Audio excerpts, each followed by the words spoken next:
संत गरीबदास जी वाणी भक्ति मार्ग में लालच करना पाप है। संत गरीबदास जी ने एक लालची पंडित मनीराम को उपदेश दिया कि मनमानी पूजा का फल नहीं मिलता, बल्कि साधक को भारी कर्ज चढ़ना पड़ता है।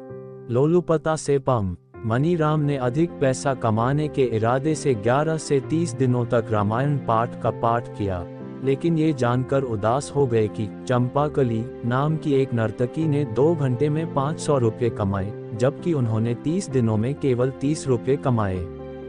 संत गरीबदास जी महाराज ने मनीराम को समझाया कि वह कथा पाठ करने के भी अधिकारी नहीं हैं। केवल साधु द्वारा वैष्णव संप्रदाय का प्रतीक कंठी पहनने का उनका बाहरी दिखावा ये साबित नहीं करता कि वह एक संत हैं। भीतर से वह आध्यात्मिक ज्ञान में कोरा है।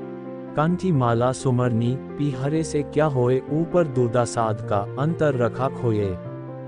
गरीबदास जी ने पुजारी मनीराम को बताया कि भक्ति के मार्ग में लालच करना पाप है, उसे आत्म कल्याण पर ध्यान देना चाहिए और मनमानी पूजा करना बंद कर देना चाहिए। उसे पूर्ण संत की शरण लेनी चाहिए तथा सद्भक्ति करनी चाहिए। संत गरीबदास जी की पवित्र वाणी परख का अंग।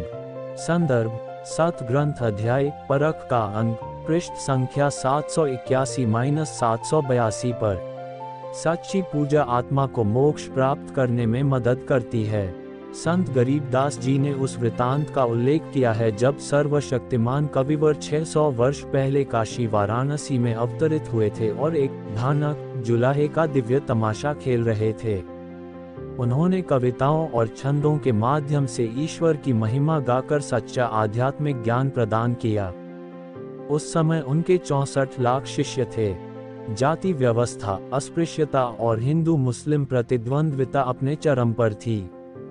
नकली धार्मिक शिक्षक गुरु भगवान कबीर का कड़ा विरोध करते थे और कहते थे कि वह अनपढ़ हैं और पवित्र ग्रंथों के बारे में कुछ भी नहीं जानते हैं, बल्कि ब्रह्मा विष्णु और शिव की पूजा न करने का उपदेश देते हैं। संत गरीबदास जी अपनी पवित्र वाणी में उल्लेख करते हैं, तुम कौन राम का जपते ताते कटे ना ये तीनों तपम।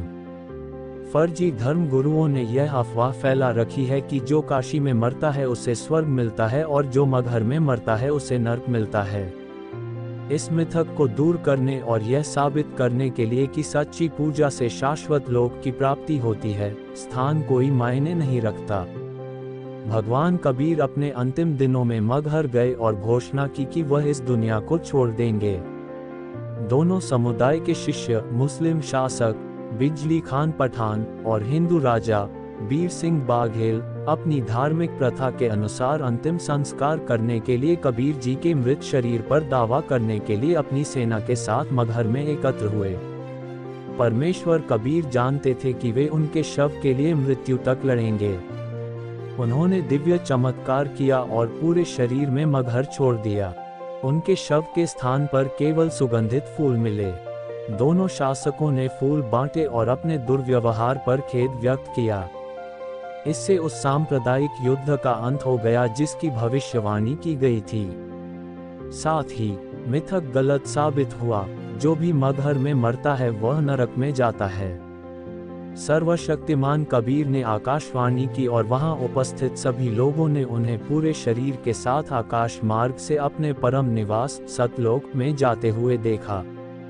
आदरणीय गरीबदास जी महाराज की वाणी सत ग्रंथ में परख का अंग अध्याय में भगवान कबीर के विभिन्न दृश्यों और सच्ची पूजा के महत्व का एक ज्वलंत वर्णन प्रदान करती है, जो आत्मा को मोक्ष प्राप्त करने में मदद करती है।